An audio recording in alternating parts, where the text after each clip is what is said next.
World War I in images, technology, and total war.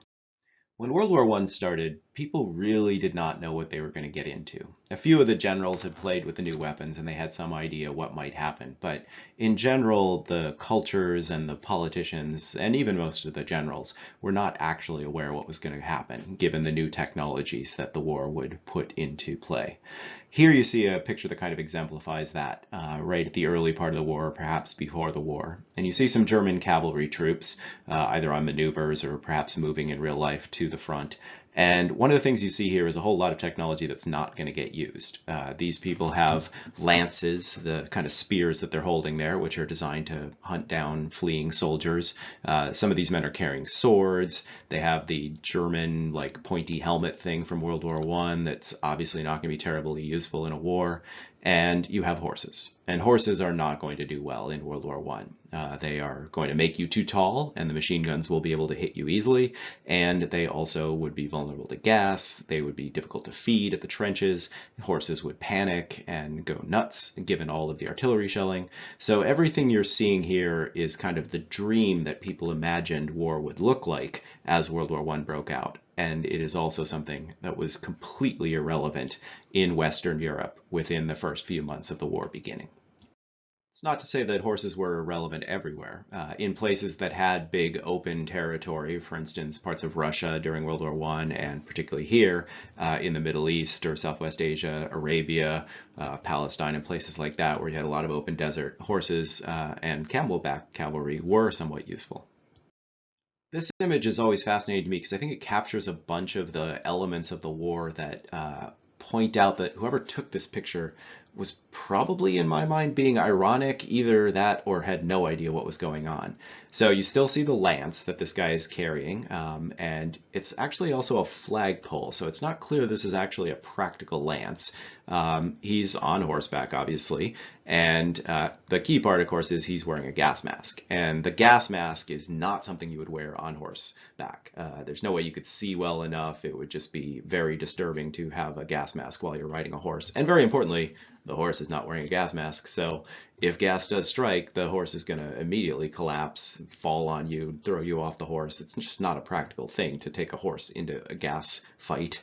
And then you also see, and this might disturb some of you guys, the German helmet that would later be the Nazi helmet, and that's a bit of technological development that you see that the Germans abandoned those other helmets very quickly for a helmet that made sense in war, that has since become basically the helmet everybody uses, because this helmet form is actually a very efficient military helmet. But this picture, like I said, is either a joke or some kind of strange scene of people not understanding how technology would work. To the extent that horses would have mattered, they would have been used for transport. This is not some kind of horseback machine gun tank or something like that. This is just what horses were used for, which is to carry heavy machinery to the front, go home, and then carry more stuff back. Most of the army still did use horses. It was fairly rare for any army to have a sufficient amount of trucks and things like that to get stuff to the front. The American military generally did, but even we used horses. Most people used horses a great deal during World War I, even though technology had advanced well beyond this. The war very quickly developed into a war of attrition. You can see that in the text there. And a war of attrition is a war where you're trying to grind down the other army of the opposing country. So if you lose 10,000 men on a day, but the other guy loses 14,000 men, you're winning. And that is a terrible sort of warfare. There's no quick movement. There's no, rapid fire capture of territory. It's just grind, grind, grind. And as a result of this kind of war, both countries, or both sides, the Allies and the Central Powers, very quickly dug trenches in Western Europe and in other places and proceeded to basically sit in ditches for the next 4 years without moving, in some cases, ever.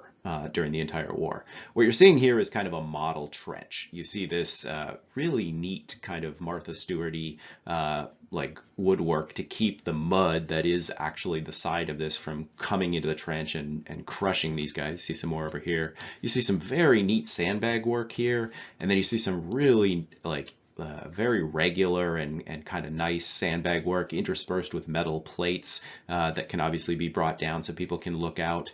This guy is actually looking at the back of a metal plate, so this is clearly not a real war picture.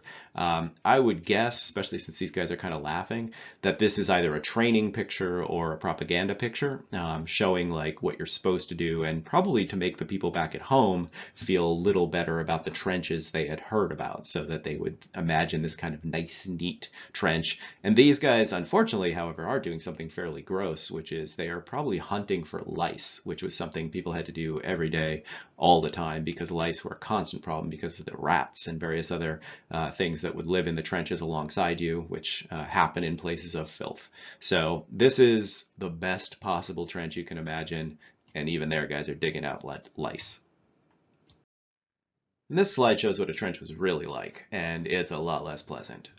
You see a little bit of that woodworking here at spots where you really would have to keep the mud from pouring in. Because of course this is the lowest spot in any area, so when it does rain, and there's no roof on a trench, people were going to, see mud just pour into the trench. Luckily this day it's dry, so these guys down here sleeping at the base of the trench are not getting, covered in 6 to 8 inches of water, which was a crucial problem in the trenches. People got terrible athlete's foot, what's called trench foot, and you had to just sort of sleep in these things in the open, in mud and dirt and filth with rats all over the place.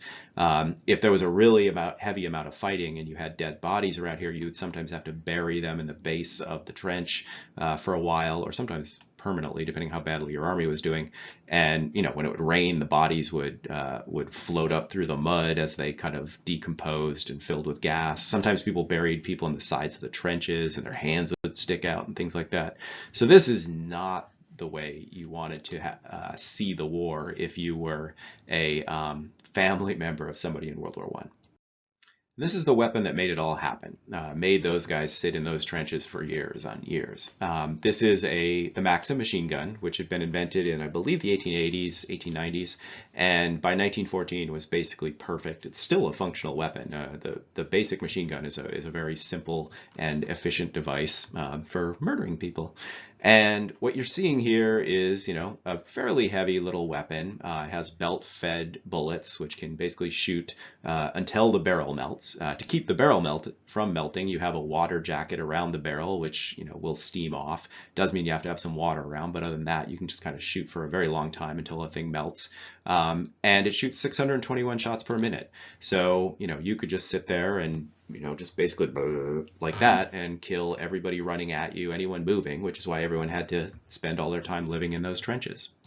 And here's another machine gun.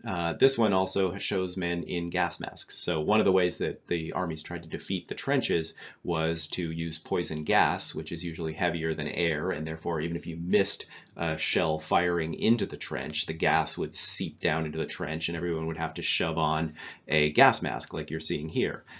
This is a very early gas mask in the war, and as you can imagine, this would be super unpleasant to wear. It's basically like a sack with some eye holes that are made of glass or something. The glass would obviously steam up almost instantly, so you'd be totally blind there, and you would be basically wearing some kind of weird pillowcase over your head. People talk about how horrible it was when gas did get on them, like suddenly, and you'd have guys who could barely breathe, and then their friends are trying to shove a bag over their head, and you can imagine how awful and claustrophobic that would be. On the other hand, if you had a machine gun like this, you could just put a stick off to the side. I don't see another stick here, but the idea is there. Run a string across the top of it, and then even if you can't see, you can just sit there and make sure you don't shoot too high by not touching the string, and just massacre everybody in front of you. So gas was an attempt to break down the war. It didn't always change anything. It just made the war a whole lot more horrible.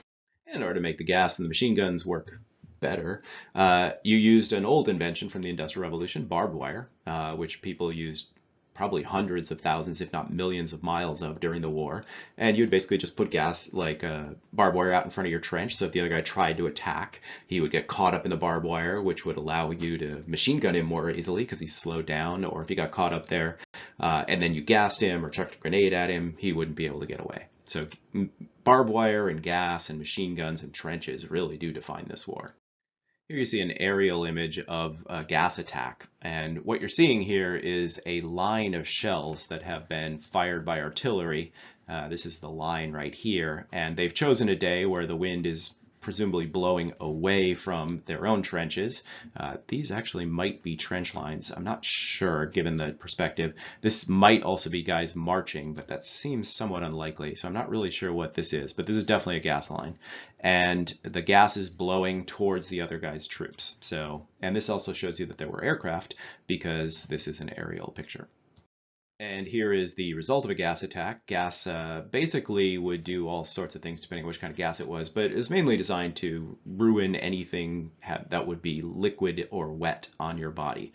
So you can see like these huge awful boils that have developed in armpits, anywhere there's exposed skin that might be wet, or sometimes just exposed skin depending on which gas it is. It would also obviously like get into your eyes, get into your lungs and things like that, and would cause you to basically be completely, if not killed, incapacitated, often for the whole rest of your life. Gas was the one thing that humans have decided to stop using in large numbers. We still use a lot of terrible things in war, but gas is pretty rare to use for obvious reasons.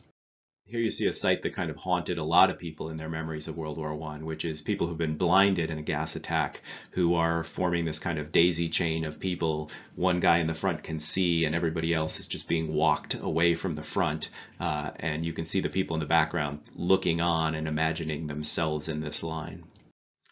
This image is kind of an image that haunted everyone in the war and became kind of the kind of thing people saw of how people were affected. It's not clear whether these guys were gas victims or whether they're victims of some kind of burning or something like that. But this idea of the totally bandaged soldier, which would be a thing that would be different usually from previous wars. Partially medical care was better, which meant that unfortunately you could survive in some ways, because in a lot of ways you might not necessarily want to survive this. But this kind of imagery really shocked and haunted people. It would change the culture of Europe quite a great deal after the war. And if you think about this image and what people would see in this image, it also goes a long way to explaining something that's going to happen later that's a little harder to understand, which is why European countries did not step in to oppose Hitler and the other fascists like Mussolini or Franco in Spain, including the United States, which failed to stop these terrible men.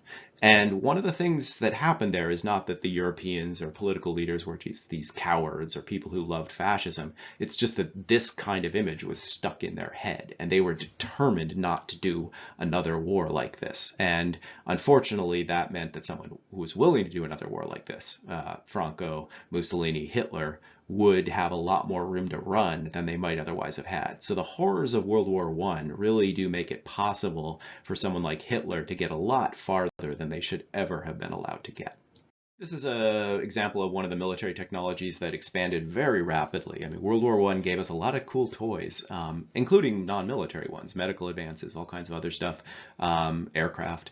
But a lot of it was, really high quality military stuff. Here you can see a giant howitzer, a giant cannon capable of shooting miles away. These might be gas shells, although I doubt it because these guys aren't wearing gas masks. But these could be very large shells, and people in the war mostly just sat in trenches hoping one of these shells wouldn't land in their trench, because if it did, they'd be turned into hamburger. And even if they weren't hit directly, you'd get bad concussions, people would go deaf. These kind of cannons, howitzers, were incredibly destructive. What you're actually seeing here is a very large cannon on a train, which also shows you that transport technology that we talked about in earlier lectures was incredibly efficient at getting a lot of material and supplies to the front, particularly if you had a good rail system. These are Germans, and they had a good rail system. I like big guns and I cannot lie, and this is a big giant German gun, and some of the cannons became so massive that they were actually part of a rail system. Like you literally could not even move the thing unless it was on a rail carriage like this one is. These the shells these things would fire would be as large as a car. They could sometimes shoot as many as 17 miles or even further in a couple of cases. They weren't very good in the sense of accuracy, but you could, terror bomb cities from a distance with these kind of cannons. And this is an American gun, a very large cannon. And it shows you a couple of things. One, just how big a deal these things were and how giant they were. This is basically just a giant armored rail carriage, which, honestly, like you wouldn't take this thing near the front, but the other guy's probably shooting shells at your shells, so you would need the armor, I guess. You can see a nice USA there, all nice and proud. And these cannons were, this picture here is kind of a good example of why the Germans lost World War I. The United States could build a lot of this sort of thing. They could build trucks, they could, provide gasoline to everyone on the Allied side. The British also were very industrialized, as were the French. There was just no way in the long run that the Germans could ever have won World War I. They just didn't have the industrial base to keep up with the West, with the French, the British, and the Americans. As the war went on, people invented all kinds of strange things, and you also got weird mixes of art and military stuff. This is actually a real painting or a real picture of a painted boat. And this would be a normal ship. The lines look totally crazy here, but it is actually a visual illusion taken from like Cubist modern art effectively. And the nice thing about this kind of paint job on a very normal looking ship, if you took the paint off, was that if you're in a submarine trying to sink this thing, you would have a really hard time telling like which direction it's moving, how fast it's moving. So you saw some really crazy stuff being invented and experimented with during World War I. We tend to see it as kind of this boring trench war, but it was actually a very inventive war, and things like modern camouflage come out of that war. And this stellar piece of high quality, high tech equipment is one of the great examples of the kind of technology that came out of the war, and probably the most important single piece of technology that came out of the war. This is a tank. It was named a tank because the British were trying to disguise what they were shipping from spies. So since these things kind of look like water tanks, they just called them tanks. But it's basically a tractor with a little metal house on it. And then they hadn't yet bothered to put cannons on it or anything like that. Because there was trench warfare, really all you wanted was something you could drive up to the edge of the other guy's trench and then just machine gun down into his trench. These things were slow, you could hear them coming. They're pretty easy to knock out with artillery, so these really didn't affect the war in a really massive way. They did point out to the Germans that eventually they were going to lose the war because the Germans could not produce as many, and eventually these things would get better. So it's one of the things that convinced the Germans to quit the war, even though these things weren't terribly efficient at anything, given how slow and loud and inefficient they were. But it does show you something that was invented whole cloth during the war. Like nothing like this existed before the war began. This is one of the weirder tanks they invented. It's a very long tank, and the whole side of the tank is actually tread, and the cannons or the machine guns are actually on the side of the trench. And this thing was designed to deal with the problem of the other tank, which tended to nosedive into a trench, making it irrelevant. This thing literally could just drive over the top of the trench, and then you could just machine gun all the people in the trench out the side. So it's kind of funny how bizarrely rinky-dink these inventions were. Eventually they've turned into modern tanks, which of course are terrifying machines, but back then this is like a machine gun carrying bridge house that you drove at the other guy at 4 miles an hour. Not that exciting, but it did change the war. And if you like aircraft and flying, World War I really advanced that. This is a Sopwith fighter plane, a triplane, famous from Snoopy and stuff like that. Can't remember if this one's French or British, but this was a plane that was super basic very soon after the invention of flight. But over time, these planes advanced very quickly in the war because you had to have a better plane than the other guy. They weren't really used for bombing yet. They were too light and things like that, but they were used to see where the other guy was, direct your artillery, and then you needed fighter planes to knock out the other guy's observation planes. So aerial combat developed very quickly during the war, and thus aircraft developed very quickly during the war. This is a French plane that's just super pretty. It's a biplane now, so only 2 wings, so they've lost some weight and become a slightly better plane. Doesn't even have wheels all the way. It's got a skid on the back. They're very simple planes. Some of them were not even armed. They were just purely for observation. This is a reproduction of the most famous plane of the war. This is the Red Baron's Fokker plane. And you can see he actually painted it red because he wanted to terrify people. He's the greatest ace of the war, probably one of the best pilots who's ever lived in all of human history. And if you saw this plane coming, you generally just tried to get away from it, which is why he painted it red. It weirdly made him safer. Although, of course, people were like, I want to kill a Red Baron. And so they went and fell into his trap effectively. So it was kind of strange. Like on the ground, everything became more drab, more camouflage, whereas in the air, things were like weirdly like knights in shining armor. These guys died in enormous numbers, and there were very few like people who didn't. You either killed or you lived, and most people just died. But the planes got way better. This is still a biplane, but it shows you the rapid change in technology. The Germans in particular were inventive in their aircraft. And here you see like streamlining. So this is going to be a lot more aerodynamic than another plane. It would be faster. The Germans didn't have the factories to turn these out in larger numbers to change the war because they were an industrialized nation, but they were just overmatched by a much larger industrialized base. But you did see some really high quality inventions that would make aircraft faster, more efficient, eventually allow there to be things like bombers and even better transportation planes so we can all go on vacation. And people trying to kill people often do invent things that make all our lives better, unfortunately. It'd be cool if they did it without trying to kill each other, though.